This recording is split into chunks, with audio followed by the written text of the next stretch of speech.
You think you know elder fraud? Think again. What if I told you my parents, who are in their 70s, turned the tables on seasoned scammers and left them utterly speechless?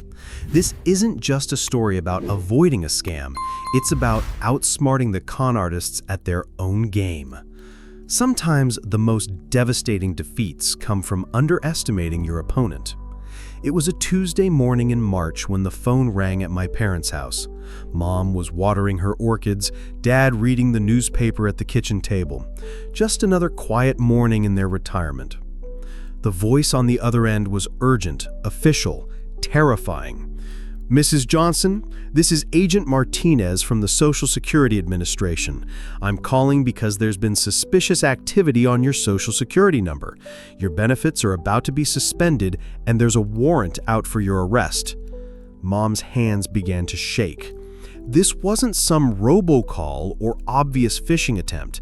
The caller knew her full name, her address, even the last 4 digits of her Social Security number. He spoke with authority, rattling off badge numbers and case references like he'd done this 1,000 times before. Because he had. Ma'am, I need you to stay on the line while we resolve this. Do not hang up.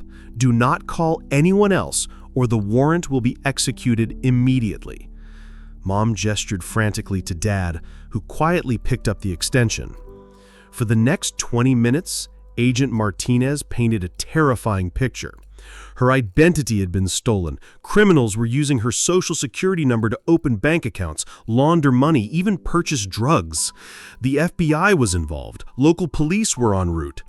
But there was hope. If she cooperated immediately, they could clear her name and protect her benefits. All she needed to do was verify her identity and transfer her savings to a secure government account while the investigation proceeded. Dad watched Mom's face grow paler by the minute. Then something clicked. Agent Martinez, Dad interrupted. What's your supervisor's name? A pause. Sir, I need to speak with your wife directly about her account. I understand, but what's your supervisor's name? Another pause, longer this time. Agent Williams. Agent Williams is my supervisor. Dad nodded slowly, making eye contact with Mom. And what office are you calling from? The Social Security Administration, sir, Baltimore headquarters. But Dad had caught something the scammer didn't realize, something that would unravel the entire scheme. I see. Well, Agent Martinez, my wife needs to discuss this with me privately. Can she call you back in 10 minutes? The urgency returned immediately. Sir, I cannot stress this enough. If she hangs up or if anyone else gets involved, the warrant becomes active. Local law enforcement will be at your door within the hour. Understood, Dad said calmly. She'll call you back at the main number. No, she needs to call my direct line. The main switchboard won't have access to her case file. Dad smiled. Of course. What's that number again? The scammer rattled off a phone number with a 410 area code. After they hung up, Mom was ready to call back immediately. The fear in her voice was heartbreaking. These monsters had her convinced that police cars were already heading to their house. But Dad had other plans. Honey, he said gently, before you call back, I want to try something. He pulled out his smartphone and dialed the official Social Security Administration number, the one printed on Mom's actual Social Security card. The automated system answered. Dad navigated through the prompts until he reached a live representative. Hi, I'd like to verify that someone calling from your Baltimore office is legitimate. Agent Martinez, badge number... Dad read off the information the scammer had provided. The representative's response was immediate. Sir, the Social Security Administration does not make outbound calls regarding account suspensions or arrests. This is definitely a scam. Dad's suspicions were confirmed. But instead of simply blocking the number and moving on, he had a different idea. Mom, he said quietly, what if we turned the tables on them? For the next hour, they planned their counterattack. When Mom called Agent Martinez back, she was the picture of a terrified senior citizen. "Oh, Agent Martinez, thank goodness you answered. I'm so scared. I don't understand what's happening, but I'll do whatever you need me to do." The scammer's confidence returned immediately. "That's good, Mrs. Johnson. Now, I need you to go to your bank and withdraw $8,000 in cash." But this time, Mom was recording everything. Dad had quietly activated the call recording feature on their landline, a security upgrade they'd installed months earlier that the scammers had no way of knowing about. For 3 hours, they played along. Mom asked confused questions.